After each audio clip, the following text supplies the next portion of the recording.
Ja tere tulemast tagasi kõigile, loodan, et leiate kiiresti ka endale istekoha. Kell on nüüd sealmaal, et lõuna järjekordselt möödas, saab hakata järgmist ootama. Paljude arvates väga hea töö.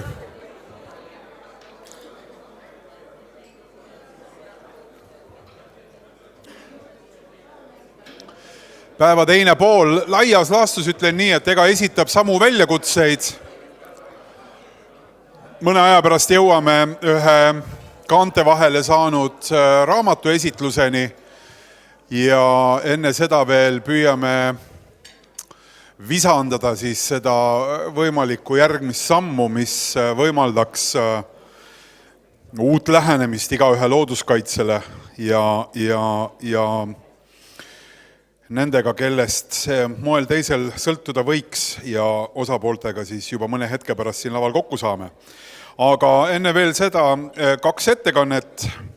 Kliimaministeeriumi elurikkuse kaitse osakonna juhataja Taimo Aasma on mõne hetke pärast juba siin laval, aga enne veel Euroopa tasandilt vaade ja Euroopa maaomanike organisatsiooni poliitikanõunik Holub on täna siin ja teeb ülevaate, kus Euroopa tasandi loodushoid siis on ja milline võiks see tulevik olla. Nii et Adam, ole hea, sõna sinul.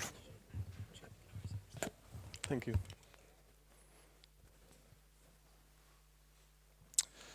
Hello everyone. It is indeed a pleasure to be here. After some time I returned back to this beautiful city and I have to say I'm very happy to be here with you. I'm so happy that I voluntarily come here on a day which is a national holiday in Belgium actually. So that's how much I was looking forward to this and I'm very happy to be here indeed. Now, compared to what we heard earlier today, this presentation is more conceptual and it's explaining the topic from the point of view of the activities that we are doing at the ELO and in the context of the ENPLC, which is one of the projects that are co-hosting this conference. When there are some concrete things to mention, I will of course do that. I will try to do that. But a lot of the time you have to bear in mind that we are sketching our way forward here in Europe, especially in comparison to some of these things that Mr. Cox has been talking about. We are in a slightly different position, therefore, and when I could reflect back to what has been said before, I will try to do that also in order to see the difference. However, let's see what the overview of the situation with regards to private land conservation and the available tools is in Europe, and see if together perhaps we can also brainstorm about some paths forward. Just one thing to clarify also, there's a big team working on this at the European Landowners Organization. I will gladly take on any questions. If I can't answer, bear with me. I will take everything with me. We will work on any input that's been given to me or given to us. And also, if at any point Arpo, who's also working on the project as a partner, wants to come in and contribute, feel free to do so. So let's go. So what are we talking about when we talk about private land conservation? Now, it is important to stress some of these features, and it's also important to note what we are talking about straight from the beginning. This is a definition that is worked with in the context of the ENPLC project. That will be made clear what that is about. But it's also something that is not set in stone somewhere in some regulation or directive. This is for us to frame the debate today. So what's important to stress? The key characteristics are the voluntarity of the agreements with regards to the activities in private land conservation. A bottom-up approach is a defining feature with little or limited interference from the public bodies. We are talking about flexible and site-specific tools and measures.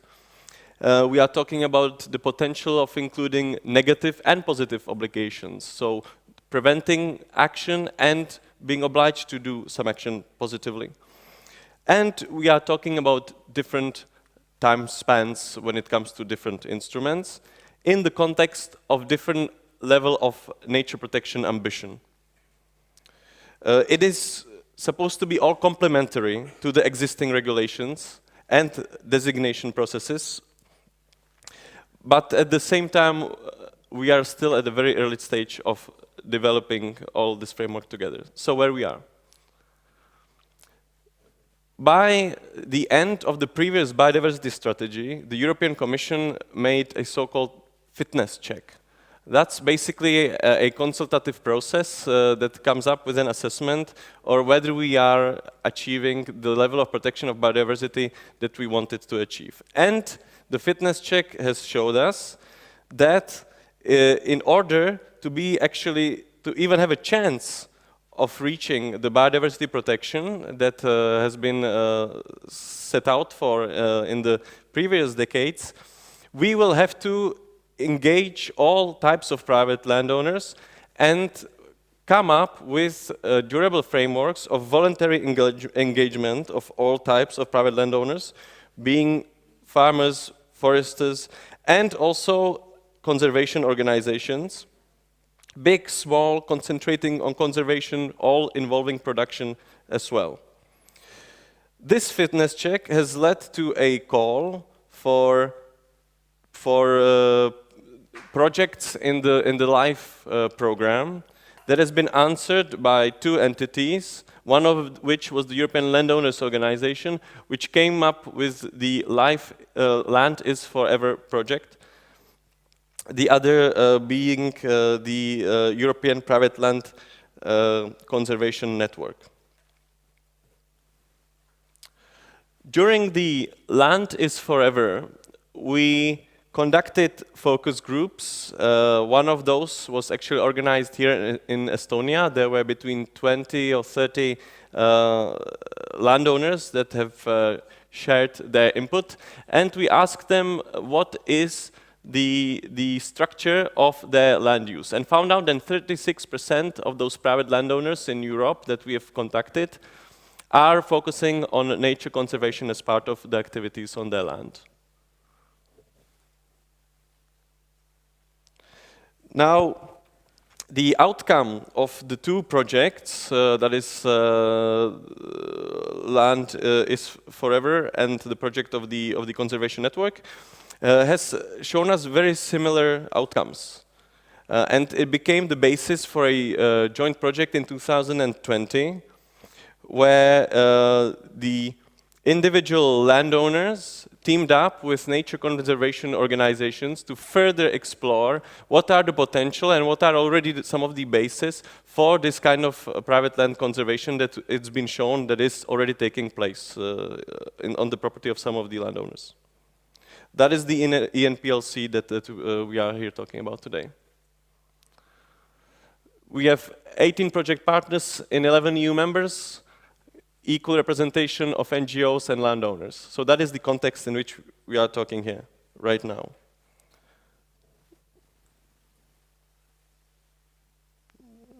Okay, so here are some technical glitches I can see.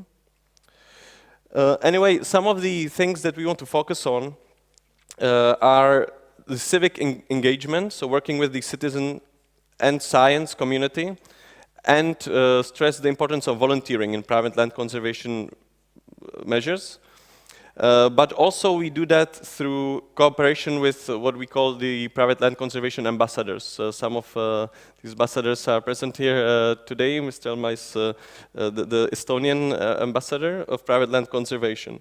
But we also, in addition to gathering this momentum among the society, try to exactly define what are the different tools that are available in the European context. We've spoken about safe harbors today here already a little bit. That's not going to be the topic of my talk, unfortunately, because we are not quite there yet, but there are other instruments that we can touch upon. And when we identify them, we are looking for ways how these that are already existing or could very easily be implementable could be scaled up in order to be useful at the European level or Europe-wide. Among these are also funding incentives, but also guidelines or any kinds of different contractual relationships that can be entered into. So here there should be normally a sign that says conservation easements. And we will talk about what those are for a moment. I would like to stress that so far in the project, those have been actually identified as the most effective and useful at the European level for the reasons that I will just mention. What's important to mention also, though, is that these include all types of landowners in different realities, are really aiming at flexibility. And here is a example problem that can be tackled by this. So you have the occurrence of an endangered rare species outside a nature protection area under private forest ownership, for example, where the surrounding habitat is not favorable.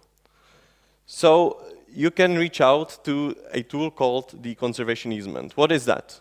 Well, that's a voluntary contract between, on the one hand, a nature conservation NGO or public agency and a landowner with the aim to protect that area. The management transfers of some or all usage depending on whether the landowner wants to still keep some of that land for production. And hence it will define the level of compatibility with other activities. The change of rights to the use voluntarily undergone then runs with the land despite changes in ownership and is inscribed into the land register. Bear that in mind. That's one of the important points here with regards to the challenges to this approach. These are designed for long-term, we even say perpetual protection. For other kinds of shorter-term protection focuses, there are other instruments that can be used, but this is the time scope here. The transaction costs are usually those that are related to the legal processing of such an agreement. And finally, at the end of this, we have a written contract registered by the notary, taken account of in the land register, which usually prevents certain actions. So there is a negative obligation. Two parties sign this long-term contract with about a specific swath, identified swath of land, which the landowner seeks to be protected. That is the conservation easement. Some of these restrictive rights might be, for example, on the development, as we've heard in the American practice. And sometimes these can also carry on with them positive obligations. So we've had the problem. Now we have a solution. The easements between forest owners and forest authority or an NGO. There is a restriction going with it on the kind of forest management for a certain period of time, and a compensation done to the forest owner, either from the NGO, but most likely from subsidies from the government or directly from the government. This is at least how the system should work in theory.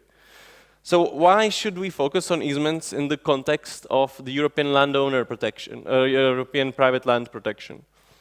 Well, because out of the 25 EU countries that have been studied, we have already some kind of mechanisms that are in place that can be worked on. But they are not without pitfalls. You have different legal barriers in different countries that relate, for example, to what kind of right to use limit runs with the land further, and how can it be registered in the land register. These are things that we at least strive to generate the debate about being harmonized at the European level so that there is certainty related to this across the board. For that, we collect the templates from different EU countries, compare similar contractual practices and frameworks with the view of focusing on these long-term contracts, focusing on the conservation of the land. We have examples of this kind of practice in Spain, the Netherlands, Belgium, Denmark, France, Finland. But it's also important to keep on identifying all the different barriers, such as those legal ones, or even the ecological consciousness. By that I mean sometimes the relevant authorities, public authorities, do not have the motivation to see that this is a good practice to dwell in because of the lack of awareness of how potentially useful that can be and how that can help let's say complement the public efforts in nature protection. Unfortunately, it's still a work in progress, and we need to invest more time into this to choose and identify the relevant case studies across the EU and its member states in order to compare and best identify what are the better solutions for different countries. Apparently, there has been a use of this in Estonia, and this is not something I want to talk about, but more perhaps ask about. Maybe during the Q&A, someone can comment on this. There has been this woodland key habitats easement, apparently, and I was wondering whether that's still running or whether it's been, yeah. So see, here even is a clear example, a local one, where such scheme has been effectively used. Another type of these land conservation tools are the land stewardships. So this is an example from Spain. So here at least we have a concrete example. A landowner producing wine faces water drainage from the ponds, decreases productivity. So what to do about this? Well, that landowner can enter a voluntary agreement with an NGO to protect or restore those parts that are not fit for production or would be too costly to produce on. It gets from the NGO the management support and can transfer certain management to the non-governmental organization. The land rights, that's important. In this case, they stand with the landowner. And this, unlike the easement, these tend to be more temporal and are more easily to be terminated. If you remember before, we talked about the perpetual easement of certain rights. This is a different instrument for those kinds of situations where the landowner is not so comfortable with having that kind of restriction on its property. No transaction, well, you still need to prepare the paperwork, and there is an important aspect of learning what to do with the land in terms of entering a voluntary contract with an NGO, obliging yourself to do a particular action. You need to learn how to do that, invest into that, but otherwise it's a less burdensome, economically burdensome option. And there is the practice of either doing this in a written form or verbally. Usually it is a positive obligation tied to it, so there is something that you do on the land under the stewardship, i.e. the NGO has to restore that particular ecosystem, for example. Why are these a suitable tool in certain contexts? Well, because land stewardships, in addition to potentially solving the issue of a particular situation for a particular landowner, they can also work as a societal bridge-building instrument with socially beneficial impacts involving the public, different kinds of actors. It's up to the landowner, of course, to decide how much of each of these she or he wants to focus on. However, this has been identified as one of the potential co-benefits of this kind of instrument. Finally, then you have your problem and your solution. The NGO with agricultural conservation objectives, together with an academic institution, volunteers to stop the drainage and protect the Natura 2000 habitat, while, where possible, the wine production goes on as even stimulated. In this case, there's been a written contract, and it goes on since 2011. There have been no transactions between the two parties, the NGO and the farmer directly, and at the same time, this kind of practice is eligible for governmental subsidies. That brings me to a third tool that is available at the European level and advocated for in the ENPLC, and those are the conservation leases. So again, the voluntarity is an important aspect of this. We have a contract between an NGO or a public agency and a landowner to protect or restore. Management transfer to the public agency or an NGO, but still compatible with other uses, such as a degree of production. Land rights stay with the landowner. Temporal duration, and it depends on the country also what are the different, let's say, what is the different legal tradition with regards to this, how temporal and how long these land run for. It's also one of the reasons why I asked about the safe harbors in the United States. It's good to compare this because that again gives you a better idea of which of these instruments in what area, what country to go for, if you want it long term, what kind of obligation you want to take up on, for how long, and so on. There is a payment in the form of the lease, and finally a written contract signed between the two entities.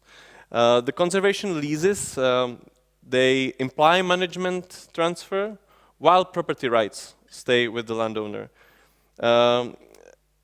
Hence, it gives you the space to coin the conditions that fit with the objectives of the agreement and fit both parties. So, we have a problem. Biodiversity associated to agriculture habitats is deteriorating due to climate change. We have a solution. First, free advice from either the public agency or the NGO, and information, assistance in some cases, to the landowners. Then temporary voluntary work with negotiated measures, leading then to lease compensation, to compensate for the economic loss and to reflect that the land is leased below the market value. Finally, and here again, I will later ask another question. We have another tool, another instrument. This is, unlike the ones that I've mentioned before, not so widely used in the EU, but it has a potential to be. Before I dive into the privately protected areas, I should also mention the OECMSs. For those who are not aware, those are the other effective area-based conservation measures, which is a term that, by the way, does come from the CBD context. So not everything that is actually agreed at the global level is unuseful, because this is the provision of an instrument that is just not been picked up at the European level, but does open the options for land, private land, to be protected outside protected areas, with allowing production aside. So sometimes the things that are negotiated up there, and I'm biased because I was part of this CBD process for a while, so allow me just to have that little, trade that little job there. Anyway, we talk about geographical space that is recognized and dedicated through legal or other means to achieve long-term conservation. what we need there is a recognition from the public authority, so national legislation that allows from these privately protected areas to even be regarded as such, but also one that the moment you take upon you this status does not completely diminish any flexibility with regards to those areas. That is a very thin line to be balanced, and quite frankly, in the EU, we do not quite have the answer to that yet. Although, as I will say later, and as I've already mentioned, it is part of the strategies. There is a recognition that without even these kind of alternatives to just the Natura 2000 public managed protection, we will not be able to achieve our biodiversity goals.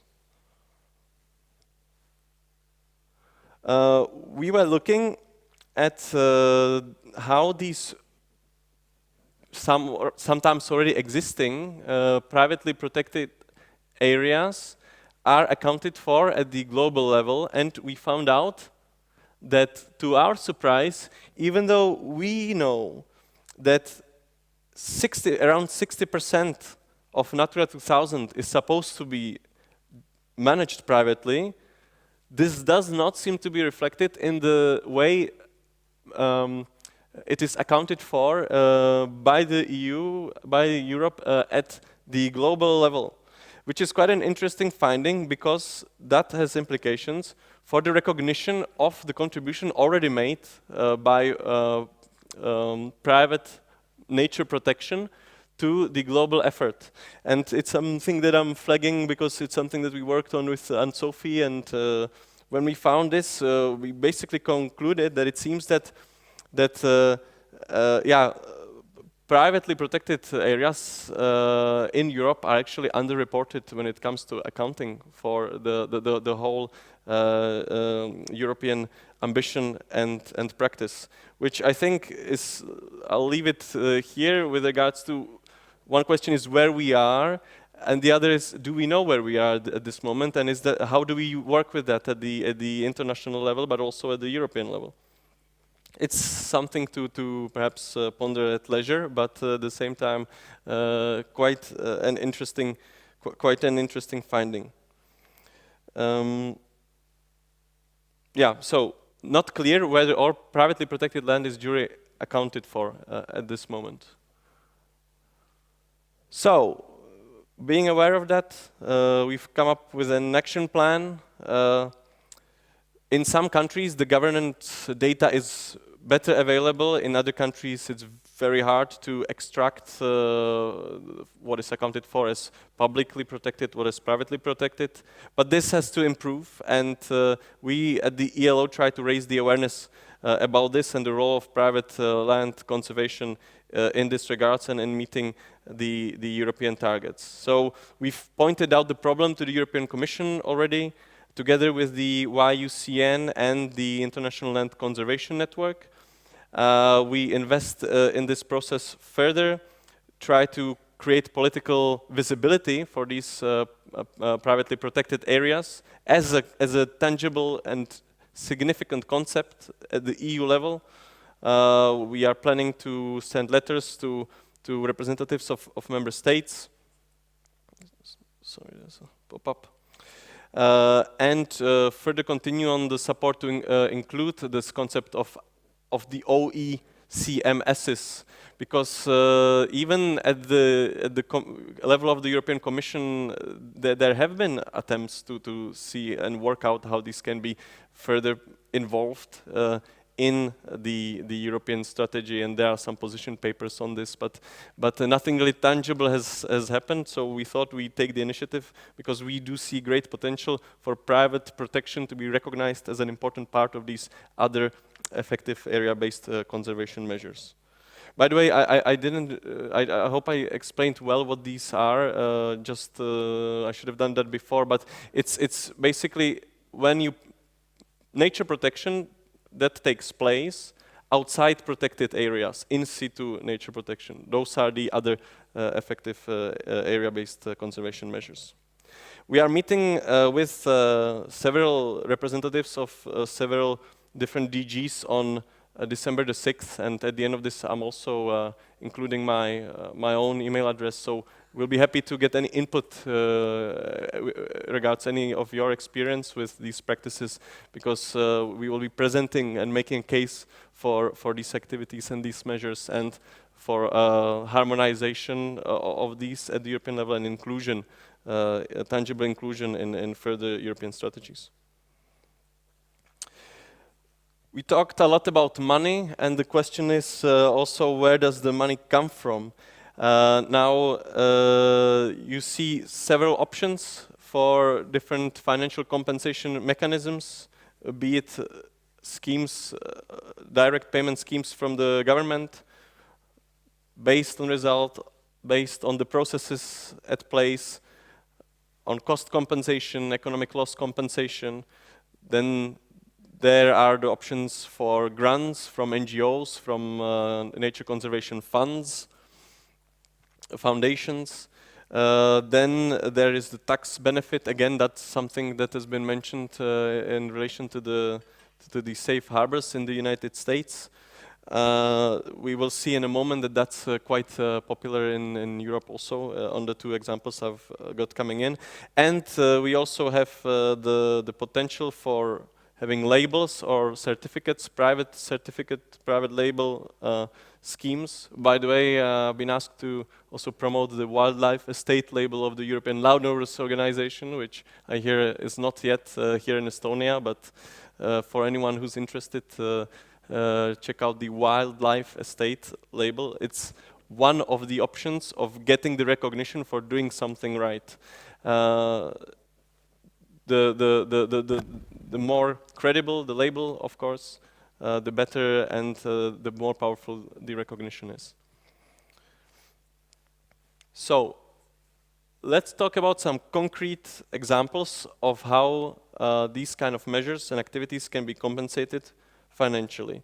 So what we've got here are the different categories in Belgium which relate to the different zones in the Flemish ecological network area, and with the different types of categories there are different requirements on the private landowners of different kinds of action and ambition. And you can see that depending on what is expected of the landowner and when the landowner finds her or himself, there are, for example, these tax exemption schemes in place. With the increase of the ambition, you go as far as to 80% subsidy or even subsidy to purchase further land for the purpose of conservation.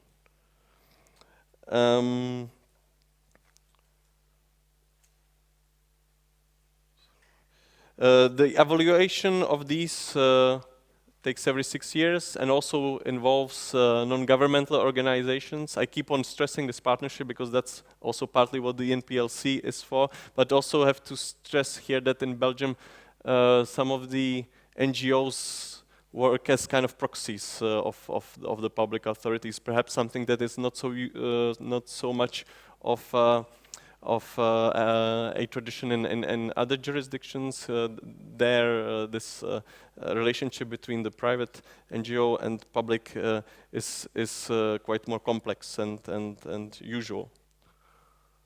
Another example would be the French tax reliefs.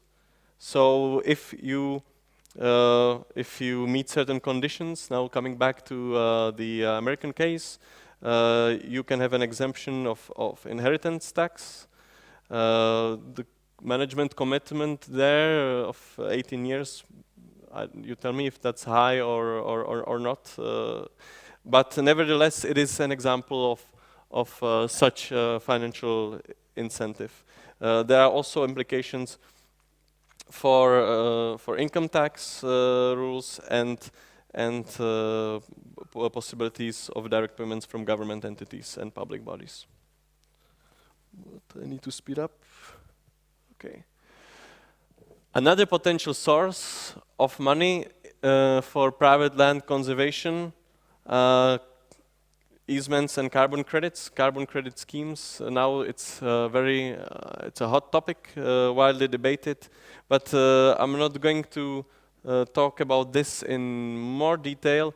Perhaps it's something to again discuss at a later stage. But it's also another thing that is being debated now and worked on at the EU level. You have this preference for market-based mechanisms. To that I would also perhaps add, even though I did not prepare myself for it, specifically the potential for development of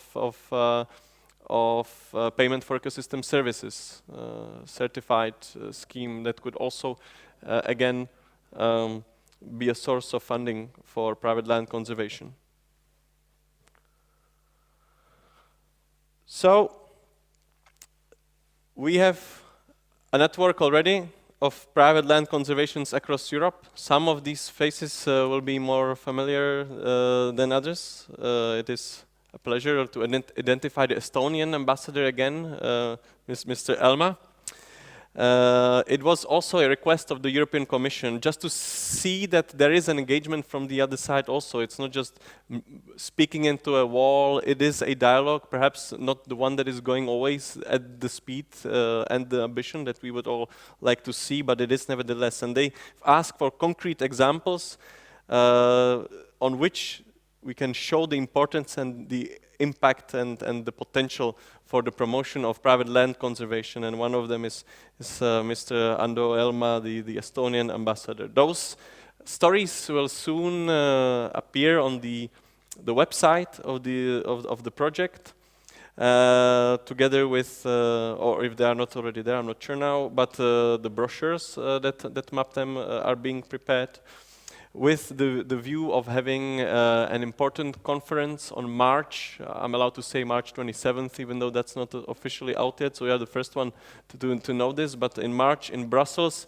there will be a conference on precisely this topic organized by the ENPLC project, and Arpo will be there, as he told me over lunch. So if he's not, you know, he told me today, so I might be there too. The question is, so we have a project that promotes this and maps out all the different tools in the different countries and what are the hurdles and so on, but what when the project ends and how do we keep on going with this and keep on advocating? Well, that's why the ENPLC, and thank you again for your work on this also, is thinking ahead already about a kind of afterlife for the project by putting on equal footing in one platform the individual landowners and their NGO counterparts, and together in partnership trying to provide a vehicle that would allow individual landowners to ask for support, ask for representation and communication vis-à-vis the institutions, and kind of secretariat as a robust institution that will keep on living and working beyond the ENPLC project, and advocate for the needs of landowners should they wish to undergo private land conservation.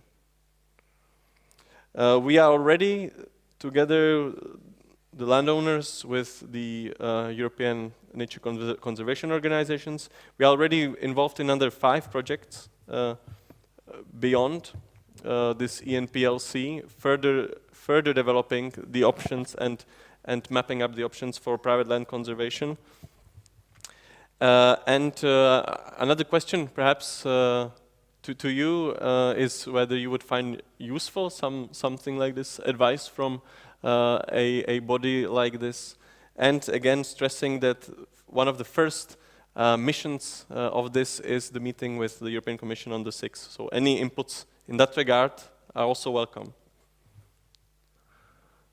This is basically just a more general comment on the work of landowners and the nature conservation organizations. we are seeing in this a promising network and quite a strategic partnership, especially in relation to the communication to the public, European public authorities, the European Commission. They like to see, and that's quite good, the Nature Conservation Organization Association with the European Landowners Association work hand in hand on these things where there is common ground on the basis of an agreement. Now, before you ask me any questions, I would like to ask you questions. One is, how, in your opinion, anyone who wants to tackle this, can private land conservation contribute to financing biodiversity in the EU? A question we were asked by DG Florika Fing-Hoyer last month in a meeting. And another question, are you aware of any privately protected areas that have been recognized as such in Estonia? Is that something of interest? How is that working here? It's also important for our project. If you have any further questions or reflections that I will not be able to ask, or you will not have the time to ask or answer, rather, here's my contact. Thank you.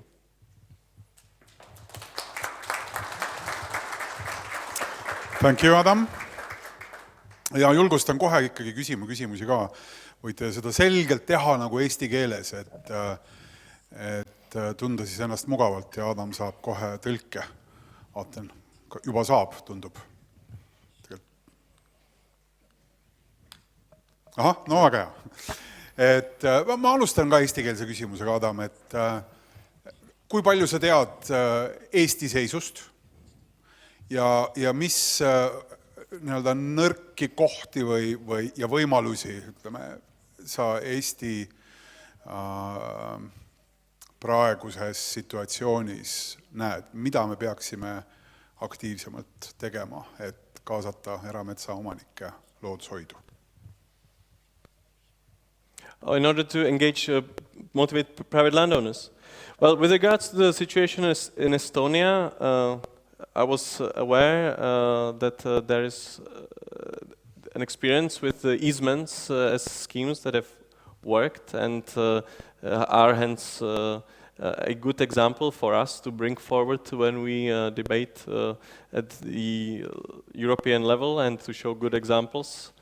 But another question which is very different from that one is how to motivate the private landowners. And in my opinion, there are so many people here who can answer this better than me, but in my humble opinion, the best person to motivate a landowner or a forester is another landowner or a forester who engages in a particular activity, shows the way forward, and shows even the viability of an economic model that involves private land conservation. For that, these people need the support from the public authorities, and they need the support at the European level. We are trying to get that support and trying to persuade, but it's always a partnership. But the most immediate, in my opinion, mentor can be a fellow landowner. See, if that answers the question, I hope. Kas see, kus Eesti praegu on mõne teise riigiga võrreldav ka? Kas keegi on sarnases seisus kui meie siin Eestis?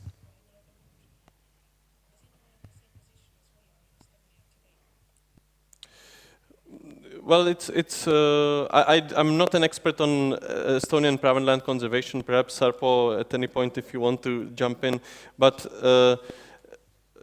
there are several countries in the EU which are further ahead than Estonia, even though, again, you already have some kind of experience with this. So the practices that are very common, for example, in Belgium, Belgium is quite far in that regard. Some of them still are waiting to be picked up here. For that, guidance from the European level would often be helpful, and it's again something that is a mission that we take on. But it's why I asked the question about privately protected areas. I don't know the question, but maybe some people here would be able to tell us how many are there. Do you know? Is anyone who's already managing one site like this? I think the ambassador would be the. Aitäh. Ma parandan ja täiendan informatsiooni siis natukene, et on tunnustatud eraloodushoiualad Eestis, aga täna ainult loodushoiufondi registris, et mitte kusagil mujal. Ehk siis meie oma maaomanike loodushoiufondi registris on nad olemas. No loomulikult mitte kõik, see on alles täiesti algus, aga põhimõtteliselt, kellel huvi on, pöörduge loodushoiufondi poole, siis me tegeleme teiega edasi. Ja teine asi, Wildlife Estates on ka Eestis olemas tegelikult ikkagi, ka loodushoiufondi kaudu. Ehk siis seda märgist saab taotleda ja see täitsa toimib. Mul on endal olemas, nii et ma tean. Aitäh. Kas sa oled ainus? Ei ole. Isegi siin saalis on mõni inimene. Mitu? 2. 3. Ma tean, 3 on kindlasti. Seal taga veel üks, jah. Aitäh. Thank you for this, and I'll go back to the colleagues from the Wildlife Estates who are managing that and correct them on this and tell them what position they put me in here, that the moment I mentioned it, there was a forest of hands in the room in relation to the holders of the Wildlife Estate. Yeah. Thank you very much for this. Jaa, kas keegi sobib küsida? Nüüd me oleme tõestanud, et saab eesti keeles küsida ka, et kui see lihtsustab natukene küsimuse esitamist. Andke käega märku ja Kertu tuleb kohe teie juurde. See on hirmus, ma ütlen ausalt, ega see küsimus tõesti on hirmus. So from Slido app, a few questions. One of them, why do you plan contracts with NGOs, not the state? NGOs always have their own interests, and management of those organizations is not very stable, is one of them. Okay, so that again depends on the practice in a different member state. I wonder, I don't necessarily want to call up on the person who asked this, but I wonder whether the person was Estonian or perhaps, my guess would be quite likely. And again, that's the question of what do we see as an NGO. In the Netherlands, for example, that is quite an established practice that you have a nature conservation organization which acts as a steward, a responsible and a reliable counterpart to a private landowner, sometimes even raises the funds for the compensation of a particular change of an activity. And together with those colleagues from Euroside, we can always see the moments of convergence of the common interest. They can bring in some of their knowledge of how to run these stewardships to the landowners. The landowners, on the other hand, can get the right kind of guarantee that this project also will produce and is not only just a passive swap of land from one use to another. So there are potential synergies that have proved to be quite effective in some part of Europe. I'm not saying this is a solution everywhere, that the organizations, which again I'm not representing here, I'm representing the European Landowners organization, but it is possible for these entities to work quite effectively. But again, as I've already shown, these are options. There are also options for direct partnership, direct contracts with the public authorities. And in many member states, that is a more stable relationship and the one that can be adhered to. It's not a preference of one or the other. It really depends on who does what in a given country. Okay, most popular question right now is next one, and to be very honest, I I have to say that I don't understand. I that understand point. it. I hope you understand, because PPA is in Estonia police, and SPA, as you know, of course we all know what SPA means, but still, won't PPA be alternative to Natura SPA? I mean, that would be an interesting alternative, the way you say sure, it already. sure, but sure. Whether the privately protected areas would be alternatives to Natura strictly protected areas, if I understand the question correctly. Well, I don't know, that's a question. But what cannot hurt is the promotion of the privately protected areas within the system of increased pressure on increasing areas of strict protection. It is not clear that if you come to the European Commission and say, okay, here we have an alternative, they will tear your hands with it.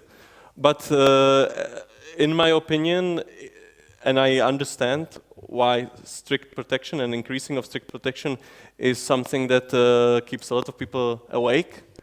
It is one of the avenues of trying to argue for, we can do something privately protected and to give us the chance to show you that even in an increasing level of ambition, if we so wish. I, again, am not sure.